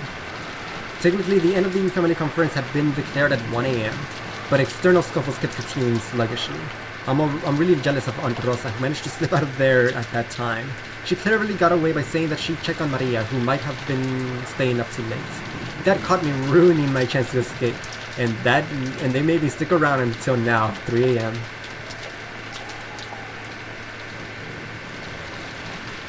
So what have they decided on after all this time? Nothing at all. They just kept on arguing about who said what like elementary school kids. I'm sure they're tired too. They're probably why they kept dragging on with the same pointless questions. I no longer felt any shock or anger towards them. I guess drowsiness is the best painkiller. Enjoy your food, Rivi. I'm ignoring what you said next. I left them behind and finally returned to the guest house.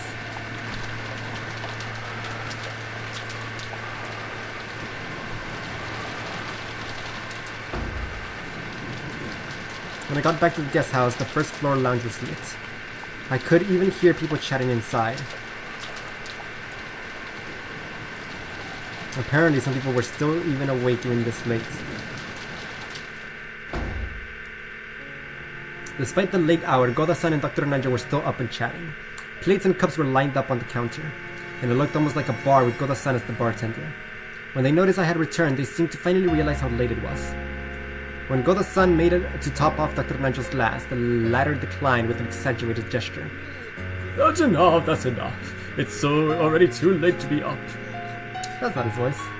Look how late it's gotten. You were such a good person to chat with, I hardly noticed. If so, it's all thanks to your liqueur. We'll have to do this again sometime. Yes, gladly. Butler-sama, welcome back. Is the discussion with Kraus-sama and the others still continuing? From the way things are going, it looks like they might plot on until dawn. None of my business. I spoke carelessly with a big yawn. Yay! You're awake? They have quite a lot of stamina. I'm surprised. Oh, so you're here too. With one thing and another, they ended up having a small night party here. And they let me join in. Don't worry, I haven't said a word about that. No. Erika could be seen on the sofa. She had taken her shoes off and was lounging around as though she owned the place. I love her. Erika-sama is very knowledgeable on a variety of subjects. I enjoyed listening to her immediately, immensely. Your knowledge truly is excessive. Very impressive for one so young. You are very welcome. I, Furido Erika, know quite a lot about trifles such as this. Erika grabbed the corners of her skirt and posed. This was somewhat less than graceful considering that she was lounging on the sofa with her feet up. Where's Aunt Rosa? She returned at 1 a.m., but she went straight to upstairs to sleep. That's probably true. After taking part in that conference for so long, I felt like flopping down in bed right away myself. I've had it. I'm tired enough that I might flop over right here. Well then, let's call it a night. Don't you have to get up early tomorrow morning to make breakfast, Goda-san? Preparations for breakfast have already been made. I would be most pleased if you look forward to it. In Goda-san's eyes, the family conference is an open stage to which to display his culinary skills. Maybe this invigorates him so much that he doesn't even get sleepy. Erika stood up laughing at how beautiful Goda was. This became a sign that it was time to disperse. I will clean up here. Please go and sleep, everyone. Leaving the clean-up to Goda-san, I went to the bathroom and then climbed the stairs to the second floor.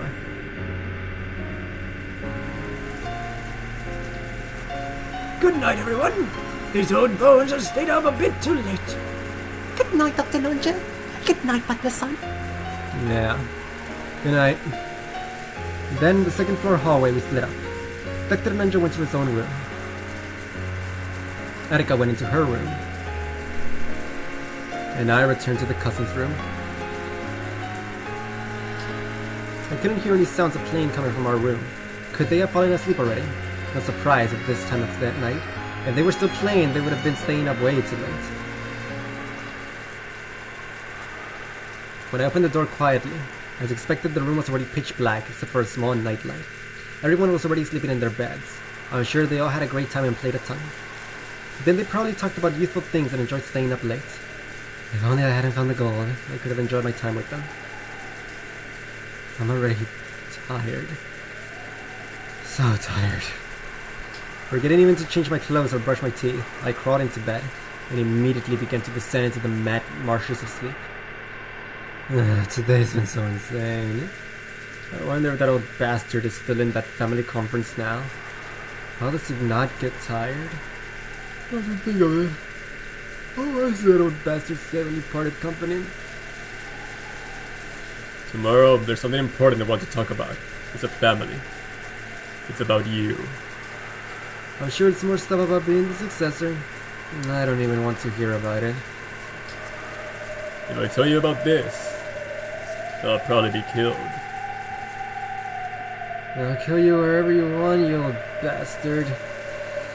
And then, what was he saying next? It's about your birth. My birth? Probably just something about the noble Ushinomi lineage. Not interested. Just let me sleep.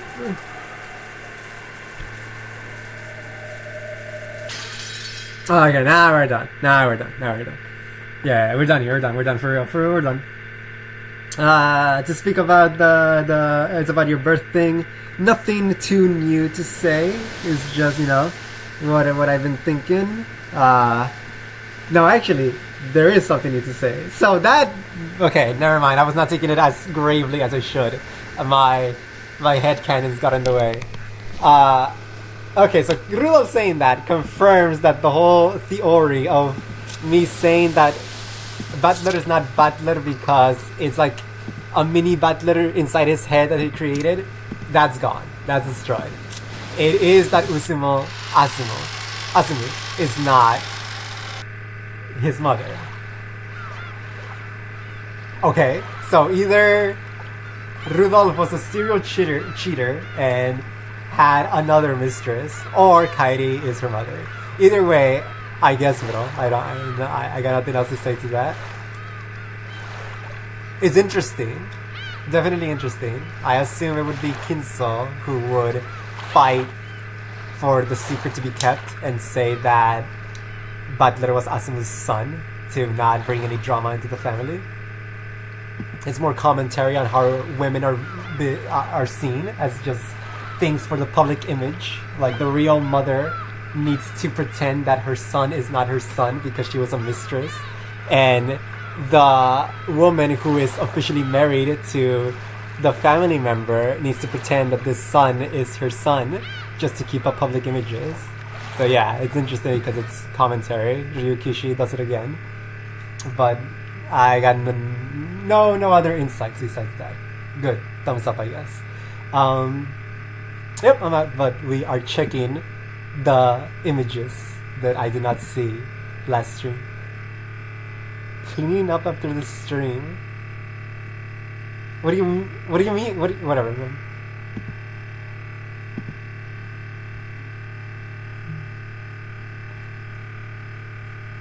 Okay, so Ruby did not send new ones. Honestly, good. So we don't overwhelm myself and explode. Whenever he's back from food, I guess he'll send. But let us look at the ones from previous stream.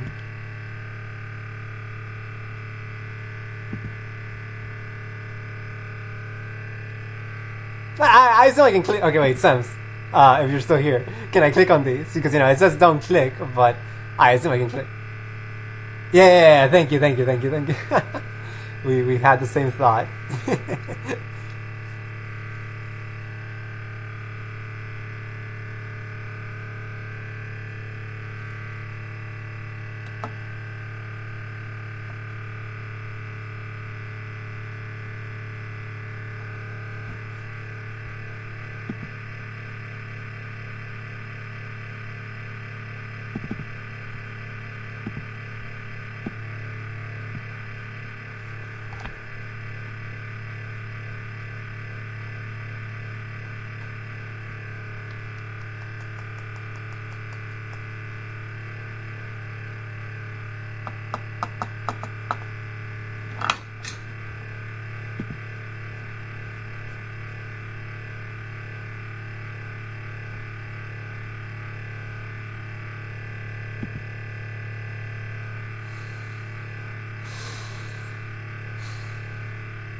The first 4! Oh my gosh, okay. I shall believe in your judgment.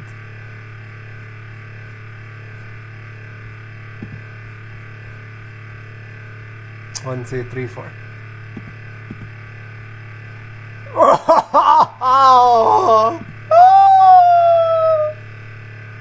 Oh, crap, she's still on screen. Okay, that... Oh my gosh. Why do they have to give him so much aura? Yeah, that's awesome.